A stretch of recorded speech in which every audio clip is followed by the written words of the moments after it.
Hey there YouTube, it's Elizabeth and I am here comparing my two temperature blankets. The one on the left is from 2016 and the temperatures were taken from San Jose, California at the airport. And then this one is from last year, 2018, and the temperatures were taken from my backyard in Missouri, Nevada, Missouri to be exact. So I'll give you a good view of these two, and then I'm going to sit down and we'll talk about a few differences. There's Chico, and my cats are here wanting to be involved. There's Newman, the orange cat, and Casey, the black cat. But yeah, take a good look. I think I prefer this one, my newest one, which is good because I've improved. But yeah, there they are, and now I'll just sit down and we'll go over a few differences. Okay, so some things I'm going to talk about, you can see from my notes here. Firstly, the location from which my temperatures came, which I already went over a little bit. Secondly, the colors that I used for each temperature. 3, the brand of yarn that I used. 4, the size differences between each blanket. And 5, how I did the border. So, like I said, I'll just put that there. Maybe you can still read it. Maybe not. So firstly, the location. Obviously, there's going to be a big temperature difference between California and the Midwest. So there was let me see here. There's 50 degrees difference in California between the hottest day in the summer and the coldest day in the winter, and what was it? 100-degree difference? That can't be right. No, not 100 degrees. 90-degree difference, almost. Whoops. In the Midwest. So the lowest temperature in California was in the 50s, and the highest was in the 90s, upper 90s. And then the temperatures in the Midwest, the lowest was in the teens and the highest was 99 degrees. Didn't quite make it to 100 degrees in my backyard, in the shade anyway. So location is going to play a big difference depending where you are when you choose the colors that you use. Now for my California blanket, I changed colors every 5 degrees. So for example, from 50 to 54, I used this kind of violet color. And then from 55 to 59, then I used, see right here, this more bluish purple, and then from etc. from 60 to 64, then I used blue, and then 65 to 69 I used this turquoise. So I changed colors every 5 degrees, and you can see that there's a lot of like consistently changing stripes in here. I don't have a patch of one color for very long. Like here, looks like this was just 3 days at one temperature, and then it quickly changed. On the other hand, in the Midwest, there was such a large range of temperatures that I used one color for every 10 degrees of temperature versus every 5 degrees of temperature. So for the teens, I used this dark blue. For the 20s, I used a medium blue. 30s, light blue. 40s, you can see there's some turquoise in here, and so on, and up to the 90s. And I actually like how that turned out better because in contrast, you can see that there's like more of thicker colored stripes in here than your quickly changing stripes. But obviously that's based on personal preference, so you can pick and choose however you want. So that is how location determines the colors that you're going to pick out and the temperatures used for each color. Okay, colors for each temperature. I guess I already went over that. I used a color change every 5 degrees in California and a color change every 10 degrees in Missouri. Now let's talk about the brand of yarn that I used. So for the California blanket, I used the Vanna White yarn. I guess it's just called Vanna. And I chose that because it had a decent color selection, and it was sold at Joann's and at Michael's, I'm pretty sure. So I could go to either store and pick it up.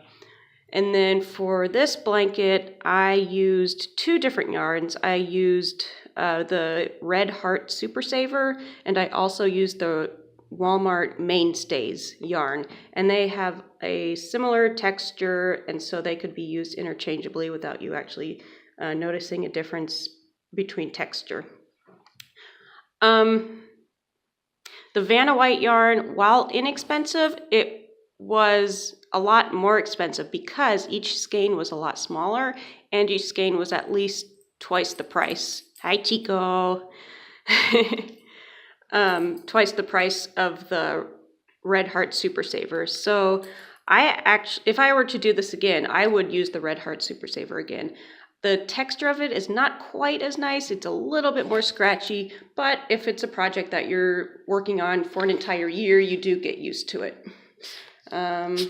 Okay, Chico, go away. Go find where's your toy? Oh, go find it. Let's see, size differences between the 2 blankets. Obviously, you can see that this one is much bigger than this one, and it was a leap year, so I have 366 rows on this one versus 365, but the major size difference is because of the hook that I used. I don't remember the exact size, but it was either a 4.5 or a 5 millimeter hook for this blanket. And when I was done, I realized that it was probably way too big. Well, not way too big, but it was just really big to be used on a twin size bed. There would be a lot of overhang at the bottom. So for last year, I used a 3.75 millimeter hook for the Missouri blanket, and it's a lot shorter in length. Did I say what these numbers were? No.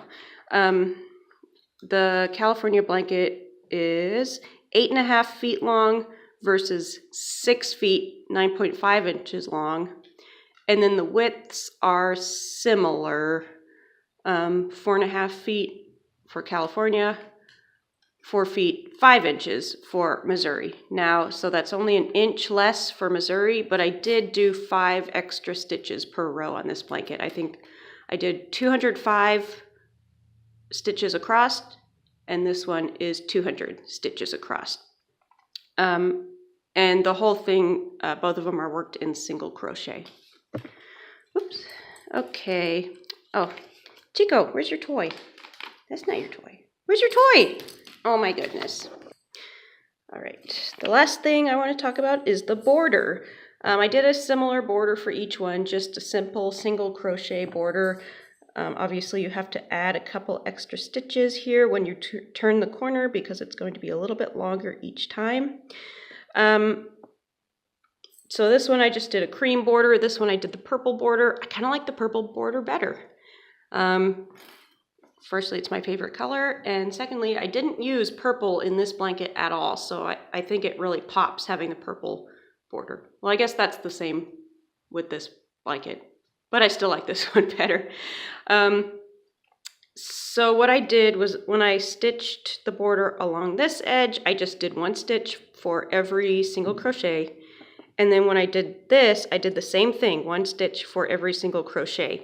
And if you can kind of, I don't know if you can kind of tell, the border is too long for the blanket because the stitches are a little bit shorter than they are wide. So if you do 1 stitch for every stitch, if you do 1 stitch in the border for every stitch in the blanket, then it's going to wrinkle up a little bit because the border is going to be a little bit longer. So what I did for this one is I did like 5 stitches for every, 1 stitch for every stitch for 5 stitches, and then I skipped one. So I did 5, skip 1, 5, skip 1, 5, skip 1. And I think that helped. Again, it's hard to see while they're laying down like this, but I think that helped make the border not as rippled. But I don't know, it's not that big of a difference. Oh, I do also want to add that this one, my California blanket's been hanging on my wall for a year and a half, so it's probably a little stretched out just due to the weight of it, and that may also be why it's longer. Anyway, that's all the things I wanted to cover. I'm going to stand up again and give you one last look. Again, I really like them. I'm going to hang both of them on my walls. And I guess that's all I have to say about that.